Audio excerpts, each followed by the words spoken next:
Hey y'all, welcome back to Jen Max's Kitchen. Today we're making cheesy beef burrito wraps. These puppies are absolutely packed with fabulous flavor. Not only that, we're making pico de gallo, which is a very delicious tomato and onion salad. Believe it, just make it, and guacamole. Get strapped in, because we're starting right now. Let's do this. We're gonna begin by making our rice. Fried rice, but not Chinese fried rice. Jen Max's fried rice. Make it this way, you won't regret it. Get your water boiling on the side. Measure out your rice, depending on how many people are gonna eat. I usually make 1 to 2 cups. Then you're gonna put in your salt, fry it out with a little bit of olive oil, and add your boiling water. Please, not cold, not frío, boiling water, just enough to cover the rice. We're not measuring the water today. Then we're gonna begin with our pico. Chop up some red onions, or as we call it in Spanish, cebolla morada. In Spanish it's purple, in English it's red. Why? I have no idea, it just is. Then we have to juggle our tomato. Why? I again don't know. I just felt like it, okay? And it just makes the tomato a little bit, it loosens the juice. At least that's what I want to think. I never used to chop up a tomato on a board, but you know what? Sometimes a girl just kind of do what you gotta do. Put that in along with your onion and continue chopping your onion, because this salad consists of onion and tomato and a little bit of flat leaf parsley. Get your Charlie, not your Charlie. Please don't chop up Charlie. Get your parsley, all finely diced up. We're doing it French style, very, very fine today. And we're adding a little bit of lemon, lots of lemon juice. Mix it up, smell, whiff all the fabulous flavors. We're gonna put a little salt and pepper, mix and taste. And make sure that it's lemony enough, but not too lemony. If the pico de gallo is too lemony, believe me, it is not good. So please taste as you go along, and as you can see, I was very satisfied. Now we're going to chop up some garlic for our meat. Chop, chop, chop, and we're also going to chop up some more cebolla morada or red onion.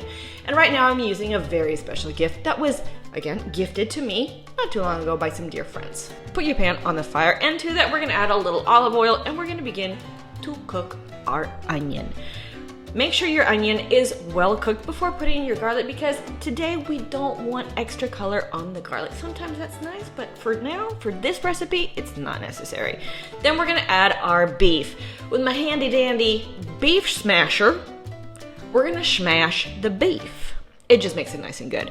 Continue to stir up your meat. Make sure it's nice and separated so that it doesn't cook in big clumps. Put a lid on it and then forget about it. Add a little bit of water, and we're gonna add some salt and pepper, some cumin, some garlic powder, some onion powder, and a little bit of chili powder. We're not measuring anything today, just with our heart. Obviously with our eyes, but with our heart. As much as you want, or as little as you want of each ingredient. After our beef is done, to a new pan, we're gonna add our black beans.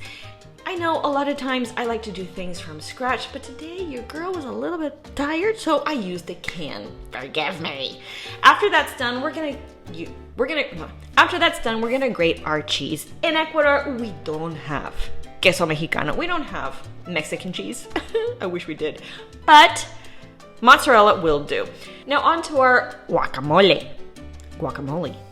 Not too long ago, I heard someone say guacamole, and honestly, after hearing that, I couldn't unhear it, so that's what we call it in our house. We're gonna chop up our avocados, add a little lemon before smashing that, because we don't want them turning brown. No brown avocados, please.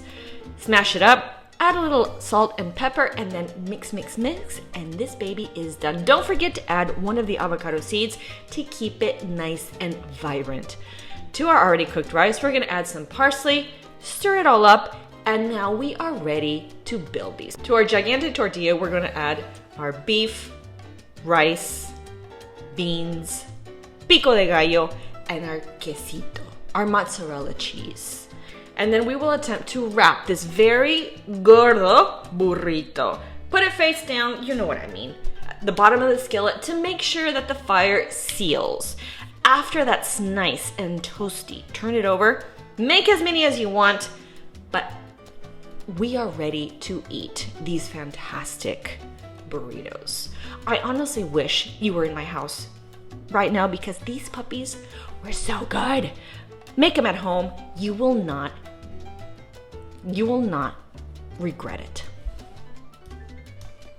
Make these at home. You won't regret it. Don't forget to subscribe, like this video, and follow us for our weekly videos. See you next time.